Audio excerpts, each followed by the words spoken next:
এক আলেম সাহেব তার স্ত্রীকে নিয়ে ট্রেনে করে কোথাও যাচ্ছিল। পাশের সিটে এক উচ্চ শিক্ষিত লোক এবং তার স্ত্রী বসেছিল এবং তার স্ত্রী গায়ে ছিল বেশ খোলামেলা পোশাক।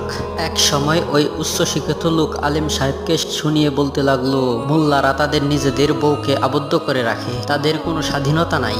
তখন আলেম সাহেব বললেন, ভাই আপনার ওই ব্যাগের মধ্যে আছেটা? লোকটা বলল, কেন, এতে আমার মহামূল্যবান জিনিসপত্র রয়েছে। আলেম সাহেব বলল, আপনি এগুলো ব্যাগের মধ্যে রেখেছেন কেন? লোকটা বলল, চোর এবং খারাপ লোকদের হাত থেকে বাঁচানোর জন্য রেখেছি। তখন আলেম সাহেব বললেন, আমি আমার বউকে এভাবেই যত্নে লুকিয়ে রেখেছি যাতে তার দিকে কোনো খারাপ মানুষের নজর না পড়ে, কারণ আমার কাছে আমার বউ টাকা পয়সার চাইতো মহামূল্যবান। আপনার কাছে আপনার স্ত্রী ধন সম্পত্তির চেয়ে বেশি মূল্যবান নয়, তাই তো আপনি আপনার টাকা পয়সা যত্নে লুকিয়ে রেখেছেন আর স্ত্রীকে রেখেছেন খোলামেলায়। একথা শুনে লজ্জায় লোকটার মাথা নিচু হয়ে গেল।